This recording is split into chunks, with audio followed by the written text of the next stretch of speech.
ഇന്ത്യക്ക് മേൽ American president Donald ട്രംപിന്റെ അടുത്ത പണി വന്നിരിക്കുകയാണ്. അമേരിക്കയിലേക്ക് ഇറക്കുമതി ചെയ്യുന്ന മരുന്നുകൾക്ക് 100% തീരുവ ചുമത്താനാണ് തീരുമാനം. ഒക്ടോബർ 1 മുതൽ ഈ തീരുവ പ്രാബല്യത്തിലാകും. ബ്രാൻഡഡ് പേറ്റന്റഡ് മരുന്നുകൾക്കാണ് തീരുവ ഏർപ്പെടുത്തുന്നത്. ഇന്ത്യയിൽ നിന്ന് ഏറ്റവും കൂടുതൽ മരുന്നുകൾ കയറ്റുമതി ചെയ്യുന്ന രാജ്യങ്ങളിലൊന്നാണ് അമേരിക്ക. ഇന്ത്യൻ മരുന്ന് നിർമ്മാണ കമ്പനികളുടെ ഏറ്റവും വലിയ വരുമാന സ്രോതസ് തന്നെ അമേരിക്കയാണ്. അതുകൊണ്ട് തന്നെ ഇന്ത്യൻ ഫാർമസ്യൂട്ടിക്കൽ മേഖലയ്ക്ക് ട്രംപിന്റെ ഈ നീക്കം വലിയ പ്രതിസന്ധിയായിരിക്കും സൃഷ്ടിക്കുക. തീർന്നില്ല, ട്രംപിന്റെ ഈ നീക്കം ഇന്ത്യയെ എന്ന പോലെ തന്നെ US പൗരന്മാർക്കും ബാധകമാണ്.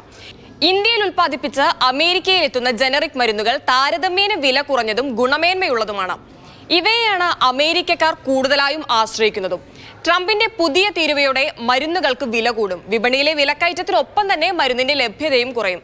ഇത് US പൗരന്മാർക്ക് ബുദ്ധിമുട്ടാകും.